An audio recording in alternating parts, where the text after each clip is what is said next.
বয়স সবেমাত্র ১১ বছর, আর এই বয়সেই তৈরি করে ফেলেছে মোবাইল অ্যাপস, ওয়েবসাইট এবং বিভিন্ন ইলেকট্রনিক পণ্য। জাপান কিংবা চায়নার কোনো শিশুর নয় যাদের কথা বলছি, তারা বাংলাদেশের নাগরিক। সবেমাত্র প্রাথমিকের গণ্ডি পেরোনো যমজ দুই ভাই তাফসির ও তানভীর মায়ের মোবাইলে ইউটিউবে কোডিং শিখে তৈরি করে ফেলেছে মোবাইল অ্যাপস, ওয়েবসাইট সহ নানা বৈদ্যুতিক যন্ত্র। আমার ছেলেরা হচ্ছে ছোটবেলা থেকেই অনেক বাচ্চারা যেমন খেলাধুলা করে, সেই করে, ওরা হলো ছোটবেলা থেকে এক একটা জিনিস বানানোর প্রতি খুব আগ্রহ। ওরা ধরেন ওয়েবসাইট বানায়, ওরা মোবাইলে ধরেন পাশের কোনো মানুষের সমস্যা হলে মোবাইলগুলো ওর কাছে নিয়ে আসে, ওরা ঠিক করে। ফ্যান এবং লাইট এবং রাইস কুকার এবং ব্লেন্ডার বানাইতে পারে সব কিছু। এখন আবার এই যে একটা ওয়েবসাইট বানাইছে, ই-কমার্স ওয়েবসাইট, আবার একটা অ্যাপস বানাইছে, ওই যে হোয়াটসঅ্যাপের মতো একটা অ্যাপস, সেটাতে কথা বলা যায়, কথা বলছি। আবার ধরেন অনেক কিছু বানাইতে পারে।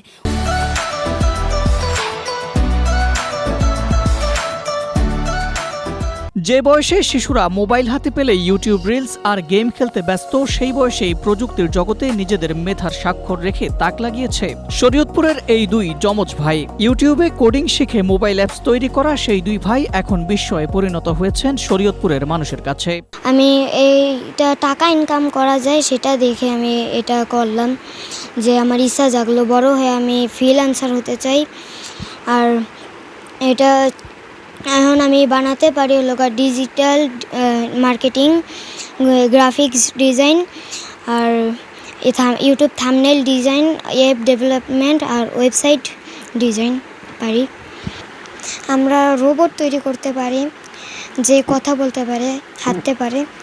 আর আমরা ওই যে ব্লেন্ডার তৈরি করতে পারি, গাড়ি তৈরি করতে পারি, স্পিড বোর্ড, পরে পানি ওই যে তুলানো মেশিন আছে না, ওষুধ। তাফসির ভবিষ্যতে একজন ফ্রিল্যান্সার হতে চায়, অন্যদিকে তানভীরের স্বপ্ন সফটওয়্যার ইঞ্জিনিয়ার হওয়া। তবে তাদের এই স্বপ্নের পথে বড় বাধা হয়ে দাঁড়িয়েছে আর্থিক সংকট। তাদের বাবা রাজ্জাক হাওলাদার একটি কোম্পানিতে স্বল্প বেতনে চাকরি করেন, যা দিয়ে ছেলেদের ভালো মানের স্কুলে পড়ানো প্রায় অসম্ভব। খুবই ভালো ছাত্রছাত্রী, আর দেখতে ছোট হলে কি হবে, কিন্তু ওদের মনে করেন মাথার ব্রেন ভালো, পড়ালেখার দিক দিয়ে মনোযোগীও আছে।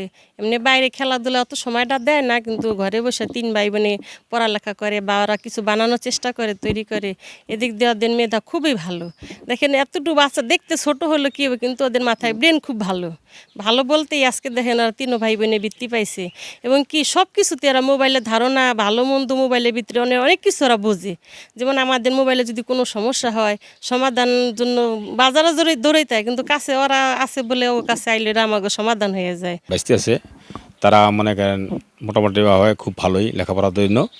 ওদের যদি আর্থিক দুটো দুর্বল, আর বাবা এই যে একটা কোম্পানি আছে, তো কোম্পানিতে যেটা সফল হবে না, তার যদি কোনো সরকার, কোনো কোম্পানি যদি তাদের একটু সহযোগিতা করে আর্থিকের দিকে, তাহলে আশা করি ওদের যে একটা মেধা দেখা যেতেছে, ভবিষ্যতের জন্য এই মেধাটা পরিবর্তনটা আগাইতে পারবে। তবে তাফসির আর তানভীরের এই প্রতিভার বিকাশে নিয়ম অনুযায়ী প্রয়োজনীয় সহযোগিতার আশ্বাস দিয়েছেন উপজেলা প্রশাসন। আমি আপনাদের মাধ্যমে জানতে পারলাম যে আঙ্গারিয়ায় পড়ালেখা করছে এরকম 3টি শিশু, একই পরিবারের, তারা সিবলিংস।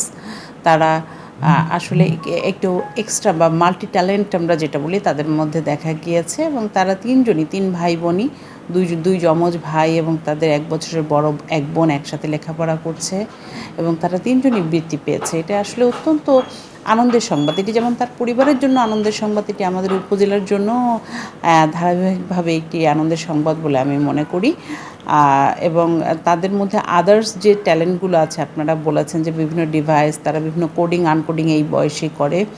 আমি এটি শুনে খুব খুশি হলাম, এবং তারা যদি পরবর্তীতে আমার কাছে কোনো সাহায্য চায়, তাহলে আমি আমার যথাসাধ্য চেষ্টা করব তাদেরকে উপকৃত করার জন্য। ধন্যবাদ। শরীয়তপুরের তাফসির আর তানভীরের প্রতিভা বিকাশে প্রয়োজন সঠিক পরিচর্যা এবং আর্থিক সহযোগিতা। তাহলেই হয়তো তারা ভবিষ্যতে দেশের প্রযুক্তি খাতে বড় অবদান রাখবে বলে প্রত্যাশা এলাকাবাসীর।